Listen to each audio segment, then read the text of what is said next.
Hey everyone, this is MMO Tavern, and today we're going to be talking about my first impressions playing through the Slormancer after its early release yesterday.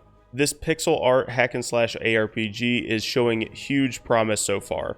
If you haven't already, make sure that you subscribe so you don't miss out on any news, gameplay, or streams on new and upcoming MMOs and RPGs, and let's get straight into the Slormancer. So, right off the bat, logging into the game, you get a taste of the art style and the soundtrack. The pixel art has always been something that I have loved myself, but over the years, there have been tons of games that have kind of missed the mark and not really improved on that art. However, this is not the case with the Slormancer. It has a very clean, crisp feel to the artwork and does an amazing job at setting the tone of the game with the dark, gloomy atmosphere and the hard-hitting soundtrack. The pixel animations of the characters, background, and NPCs are smooth, and so far haven't seen any really choppy parts of the game.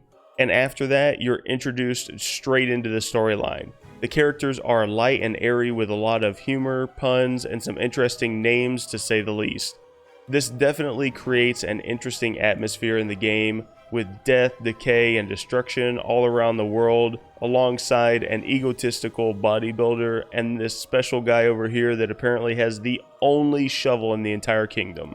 So you are introduced early on to your king and the protagonist, the Slormancer, or better known by their nickname. Yeah, I'm just gonna be honest, I had a lot of fun playing this game live. When you pick your character, you can choose between melee, range, and mage. Of course, we went with mage, and the entire feeling of the combat system, map layout in the dungeons, and mechanics feel great. The game has significant increasing difficulty with each level, which is refreshing because it actually makes the game difficult. And another one of the big draws to the game for me and many others is the in-depth combat leveling system and the talent tree system that's similar to what we see with Path of Exile. You level your character and collect Slorm, which is the currency used for upgrading your abilities. And each class of hero has 3 subclasses that has specific abilities and specialties. Normally, you see a damage, crowd control, a defense tank, or a high crit glass cannon.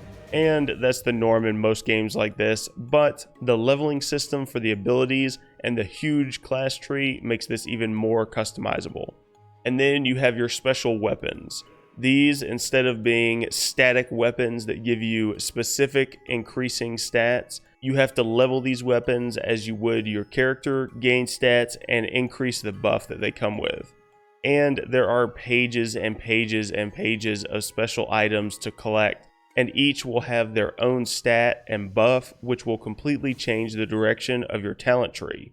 Honestly, this game had me hooked in the first couple of minutes. But I still do want to talk about some of the pros and cons that you see with the game.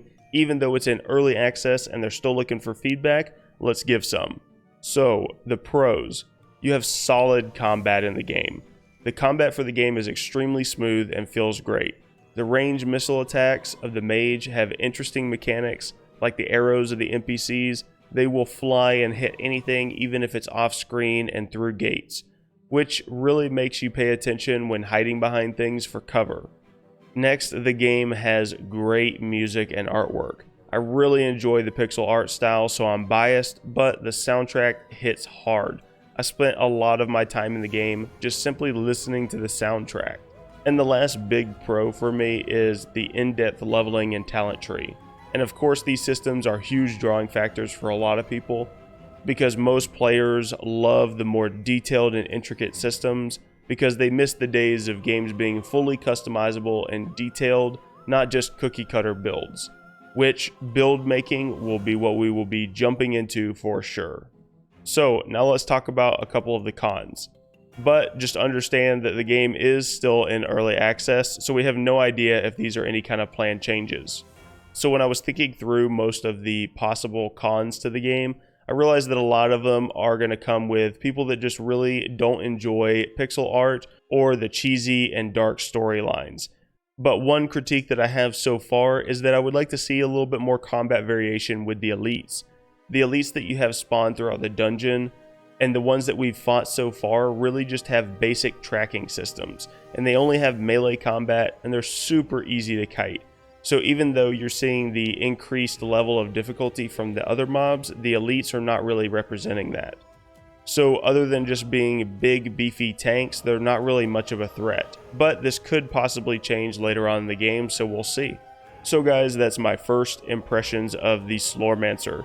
I would say that the game gets a solid 4 out of 5 mugs currently, and it's still only in early access.